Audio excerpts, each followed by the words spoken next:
Bonjour à tous et bienvenue sur le plateau de Bonjour chez vous pour cette émission spéciale dans laquelle nous allons vous équiper, nous équiper pour savoir comment prier contre le coronavirus.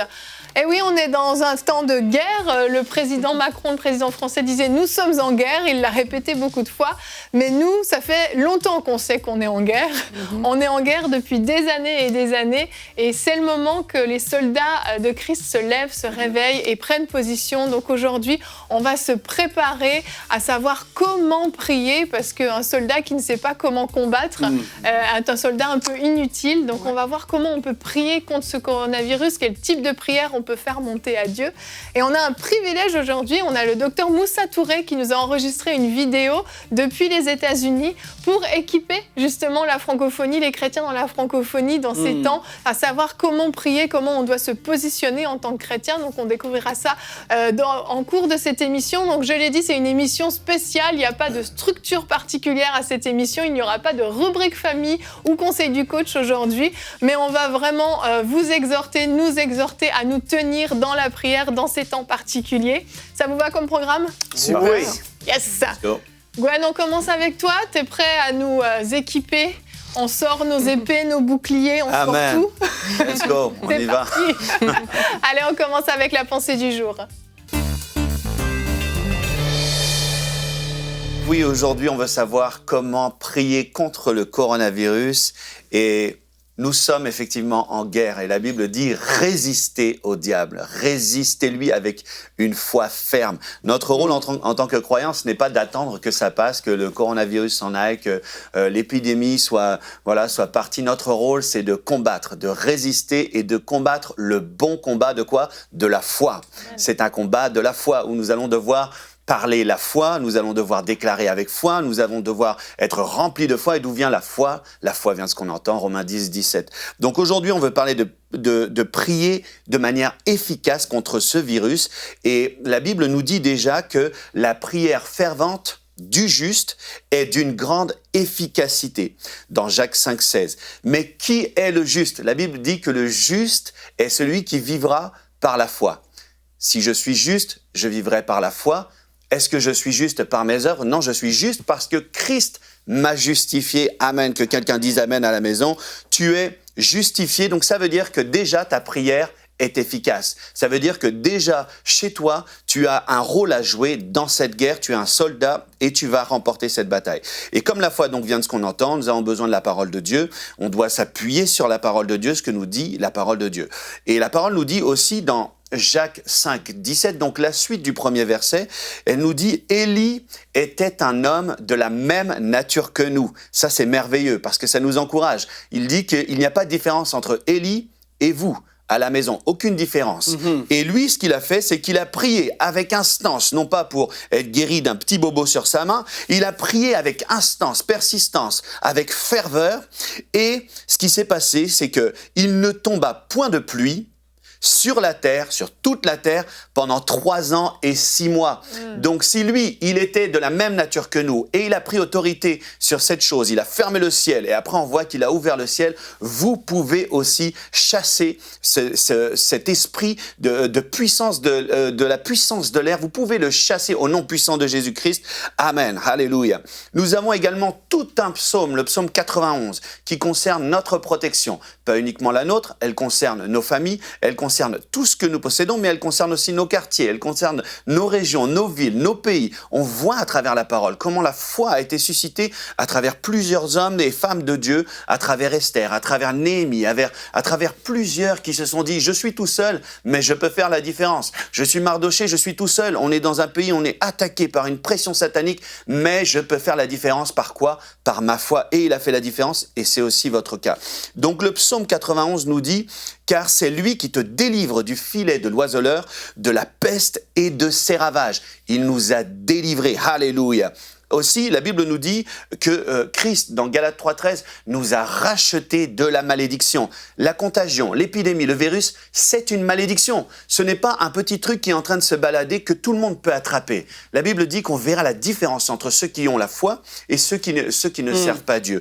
Donc nous avons été rachetés de cette malédiction. Elle n'a aucun pouvoir sur nous. Aujourd'hui, vous pouvez prendre cette autorité et dire « Ceci appartient à la malédiction. Christ m'a racheté de la malédiction. Arrière de moi, Satan. Tu fiches le camp, tu dégages. » Vous pouvez dire la manière dont vous voulez. Devant les enfants, vous faites attention à la manière dont vous parlez. Mais en tout cas, vous pouvez lui dire « Tu dégages, Satan. Tu n'as rien à faire dans mon quartier. Tu n'as rien à faire dans ma famille. Christ nous a racheté de la malédiction. » L'autre chose encore, parce qu'on veut être appuyé sur la parole, c'est que le Seigneur veut qu'on soit en bonne santé. Apprenons à bien lire la Bible. Il est écrit dans 3 Jean 2, « Bien-aimé, je souhaite que tu sois en bonne santé. » Vous pouvez déclarer dans votre maison, « Dieu veut que je sois en bonne santé. Je suis en bonne santé car Christ m'a racheté de la malédiction et par ses meurtrissures, j'ai été guéri. » Amen. Amen, amen. Nous avons des promesses merveilleuses dans la parole de Dieu qui nous fortifient dans ces temps. On sait, à la maison, certains d'entre vous, vous nous écoutez en ce moment, vous êtes confinés chez vous parce que le gouvernement l'a demandé.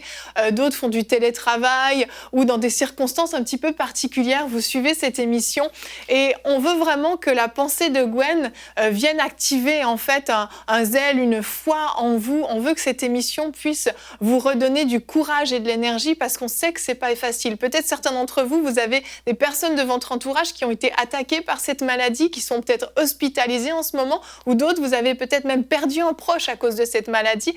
On veut vraiment être une réponse pour vous aujourd'hui. On vous a pas oublié ici à EMCI et on croit qu'il faut que les chrétiens se lèvent et c'est pour ça qu'on fait cette émission. Et notre verset du jour aujourd'hui nous encourage et nous révèle qui nous sommes en Christ. Luc 10 au verset 19 nous dit: Voici, je vous ai donné le pouvoir de marcher sur les serpents et les scorpions et sur toute la puissance de l'ennemi et rien ne pourra vous nuire.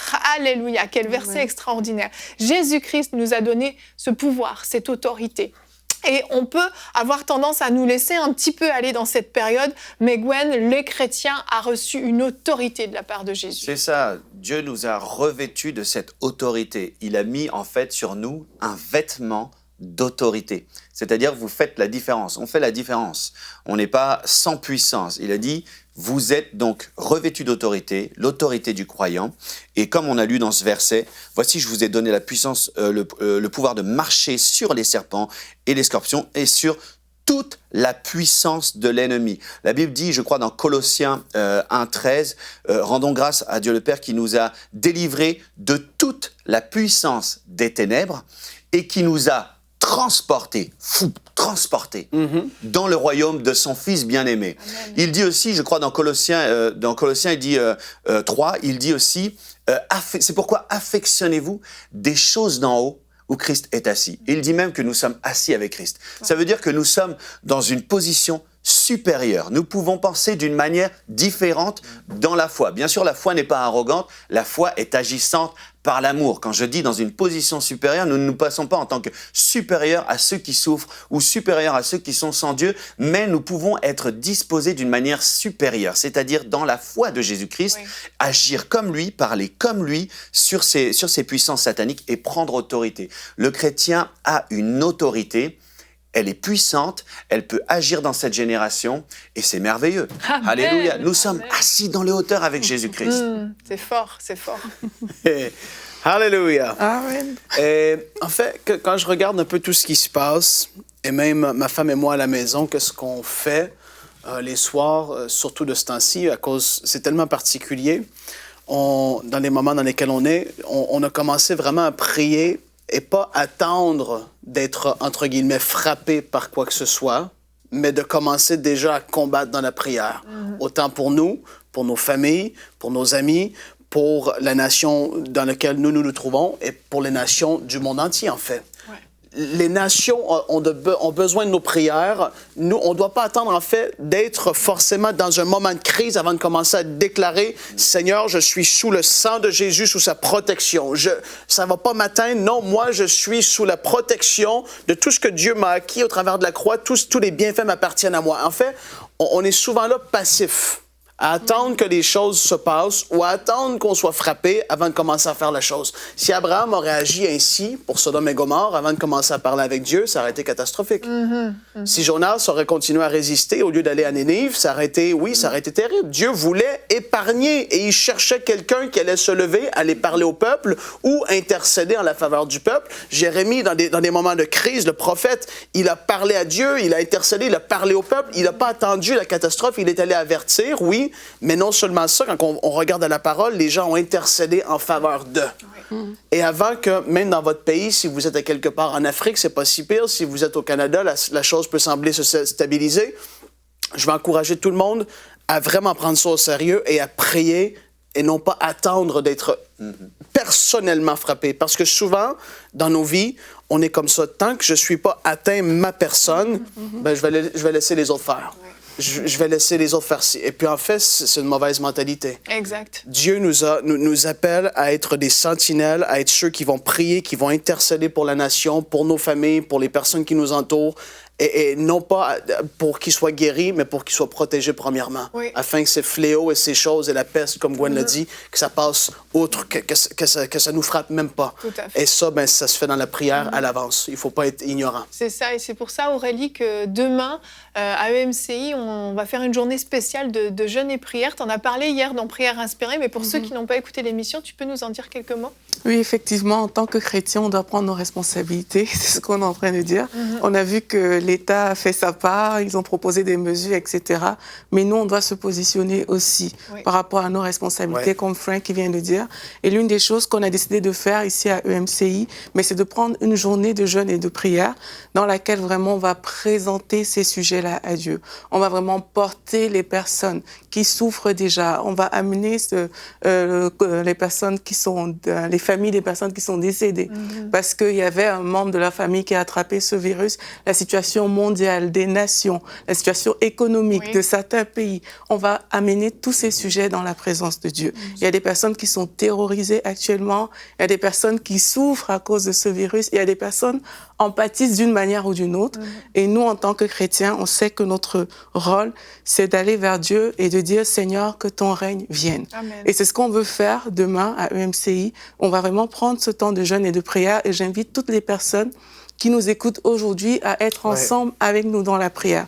Demain, c'est une journée de jeûne et de prière. On sera ensemble ici dans les locaux et à tour de rôle, on va prier pour tous ces sujets. Mais vous aussi à la maison, vous pouvez le faire. Vous pouvez prier avec nous, prendre cette journée de jeûne et on sait ce que c'est que la prière corporative. Lorsque les disciples se sont réunis et qu'ils ont prié, on a vu que ce qui suivait généralement, c'était des miracles, des signes et des prodiges.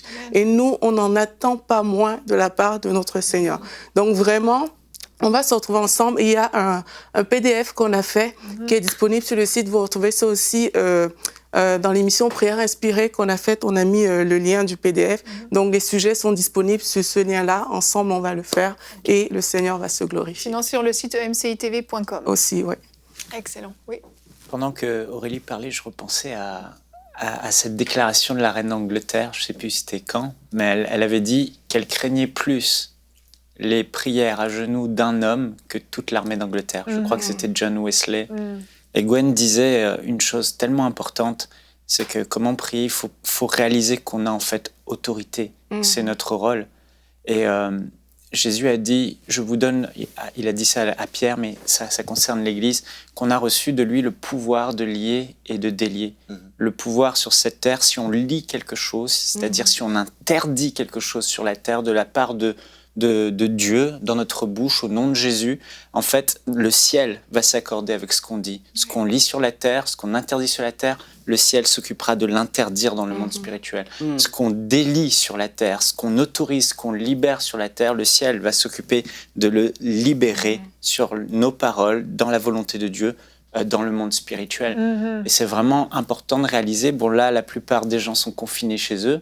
Jérémie a dit confiné pour prier, hashtag, c'est super, mais c'est ça, prier avec cette prière d'autorité, réaliser qu'en fait, on a cette autorité, Jésus nous l'a déléguée, et on voit dans Luc 2 cette femme, Anne, qui inspire beaucoup. La Bible prend le temps de dire que Anne était une prophétesse, veuve, âgée de 84 ans, qui servait Dieu nuit et jour dans le jeûne et la prière. Et ce que j'aime, c'est qu'elle servait Dieu dans le jeûne et la prière. Et c'est le Saint-Esprit qui prend le temps de l'écrire dans la parole de Dieu. Ça veut dire que là, on est confiné chez nous pour beaucoup. On ne peut plus aller à l'église, on ne peut plus servir Dieu. Qu'est-ce que je fais ? Il y a l'endroit idéal pour servir Dieu comme Anne, et je veux me tenir comme Anne, prophétesse de Dieu sur cette terre, à déclarer la parole de Dieu, à libérer les promesses de Dieu, à libérer la puissance de Dieu dans l'air, à libérer la gloire de Dieu, comme le chant de Jean-Jean, relâche ta gloire. Nanana. Amen.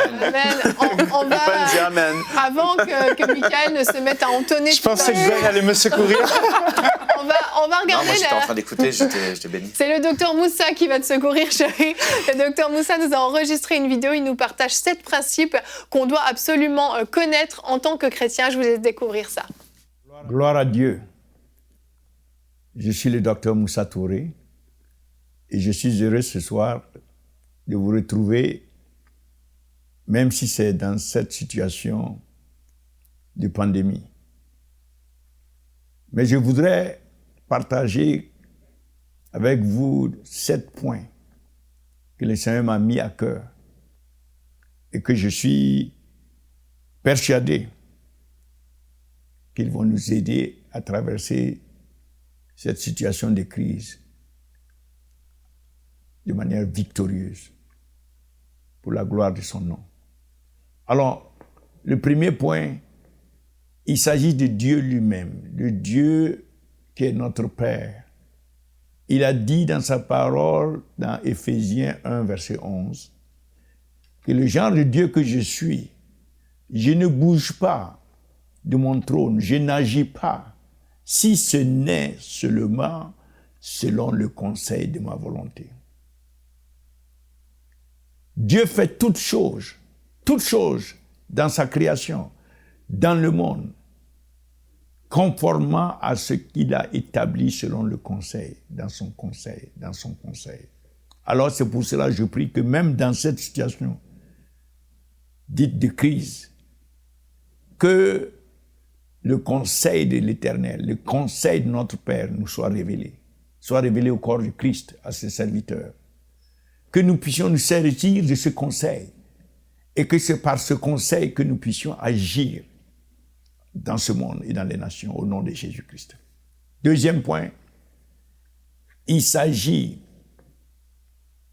du psaume 33, versets 10 et 11, où Dieu a dit que son conseil, son plan s'accomplit toujours, va prévaloir toujours, et que lui-même, il va amener les autres plans. Tout ce qui n'est pas son conseil, il va les anéantir. Donc nous déclarons que tout ce qui n'est pas conforme au plan de Dieu dans les nations, que Dieu lui-même, notre Père, comme tu as dit dans ta parole, lève-toi et anéantis tous ces plans qui ne te glorifient pas. Les plans de coronavirus qui ne te glorifient pas, qui vient pour voler, tuer et détruire. Que ces plans soient anéantis au nom de Jésus-Christ. Troisième élément, il s'agit de sa parole. Dieu, dans Ésaïe 55, versets 10 et 11. Oh, ça c'est merveilleux. Il dit ceci, il dit que comme la pluie vient des cieux et la nuée, et tombe et mouille la terre, et ne retourne pas à lui sans produire son effet. Mais il produit de la semence pour le semeur et le pain pour celui qui mange. Il dit, ainsi en est-il de ma parole, qui sort de ma bouche. Il dit, elle va toujours accomplir ce pourquoi je l'ai envoyée et prospérer pour ce pourquoi je l'ai sorti au nom de Jésus-Christ. La parole de Dieu n'est pas la parole d'un homme.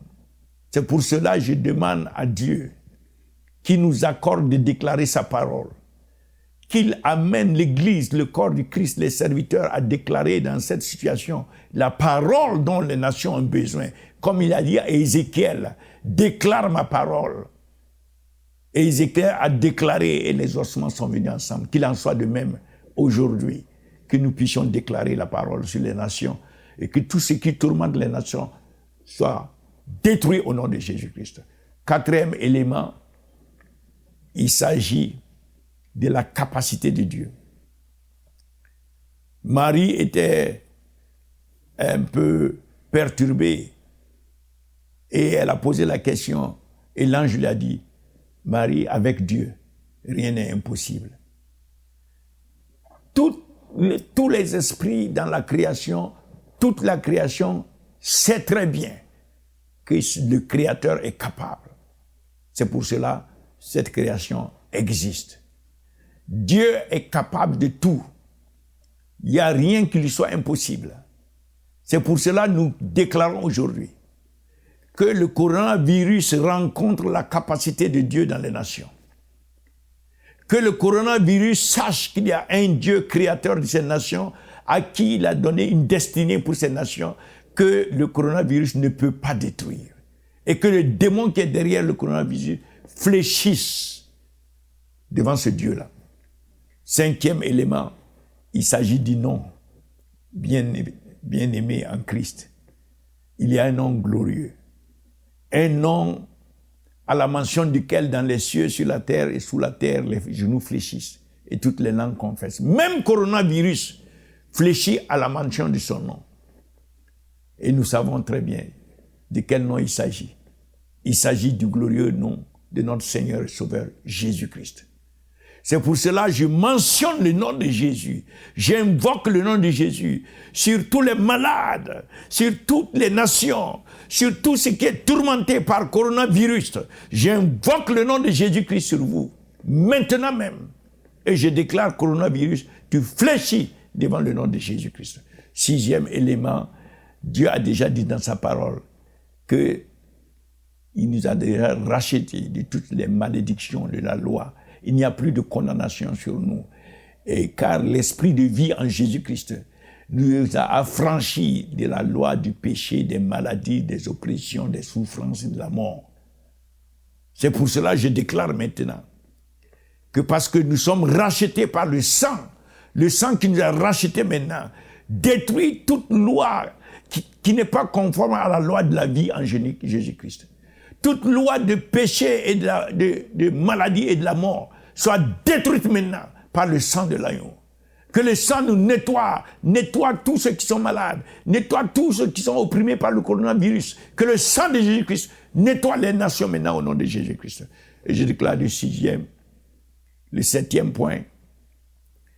Le septième point, il s'agit de savoir qui sur la terre, qui dans les nations sera élevé, exalté, glorifié. Qui va régner dans les nations? C'est la question qui se pose. Et nous savons très bien. La Bible déclare dans Jean 16, verset 14, que lorsque l'Esprit de Dieu vient, il va me glorifier. Il va glorifier le Fils de Dieu, le Sauveur du monde, le Seigneur des Seigneurs. Il va glorifier Jésus-Christ.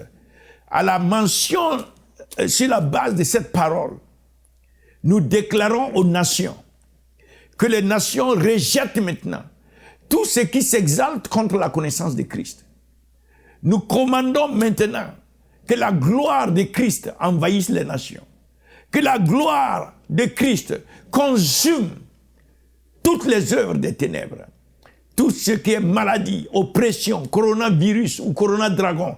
Que la gloire de Christ te détruise maintenant au nom de Jésus-Christ.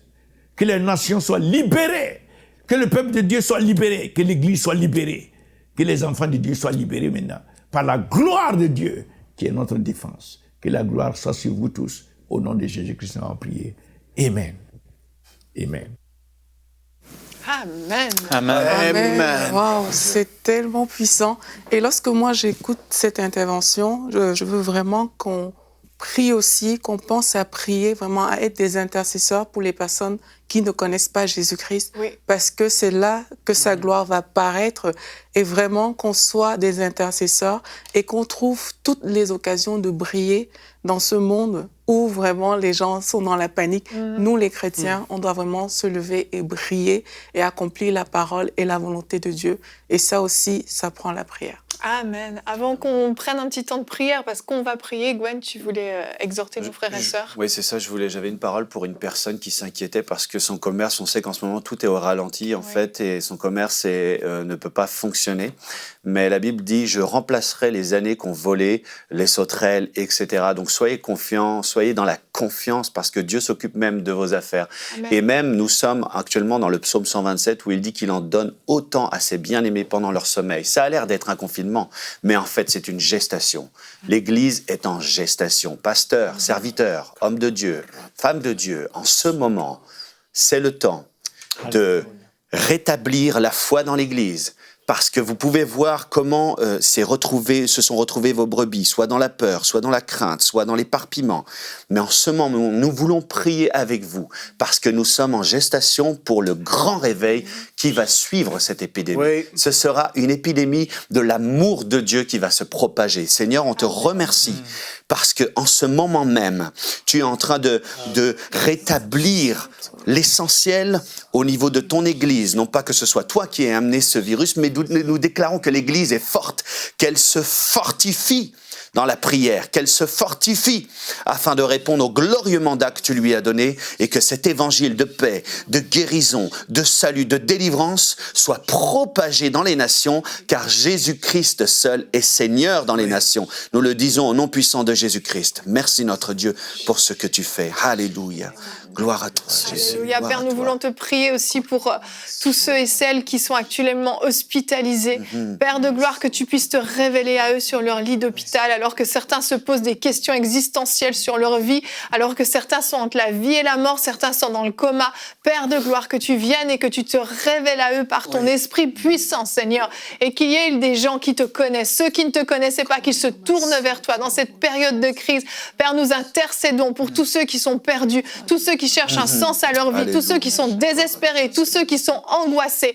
Père de gloire, que tu te révèles à eux. Et je te demande, Seigneur, de venir fortifier nos frères et sœurs du corps médical en ce moment, qu'ils soient eux aussi des instruments pour ta gloire à l'hôpital, Seigneur, alors qu'ils sont confrontés à cette maladie. Seigneur, que tu les fortifies. Et là où tu as des enfants dans les hôpitaux, que tes enfants se lèvent et soient des lumières avec sagesse et avec intelligence pour venir amener ton royaume dans ces hôpitaux, Seigneur, parce que tu règnes partout, Seigneur. Non, ton esprit n'est pas confiné, ton esprit se répand partout, Seigneur, et on te bénit, on te loue. Yes, Alléluia. Yes. Père, je veux prier aussi au nom de Jésus. Que tu sois celui encore qui transforme le mal en bien. Seigneur, lorsque la grande famine a touché l'Égypte et que le peuple d'Israël s'est retrouvé, Seigneur, inquiet par rapport au manque, par rapport à cette famine qui sévissait, ils ont livré Joseph. Ils ont livré l'enfant de la destinée entre les mains du diable. Mais Seigneur, cet enfant Joseph, tu l'avais entre tes mains. Joseph a grandi en stature, en maturité, en sagesse, en révélation, en grâce, dans ton onction, Seigneur, et dans cette prison. Après être sorti de cette prison, il a reconnu, Père, en disant à ses frères, Seigneur, le mal que vous avez résolu de me faire, le Seigneur l'a transformé en bien. Père, le mal que le diable a résolu de faire aux nations, à ton Église, à tout ce qui se passe dans le monde, tu vas le transformer en bien. Nous déclarons, Seigneur, qu'il n'y a rien de plus grand que toi. Et quand le diable pense avoir joué toutes ses cartes, quand le diable pense avoir gagné, toi tu souffles et tu le montres, Seigneur, qu'il a perdu.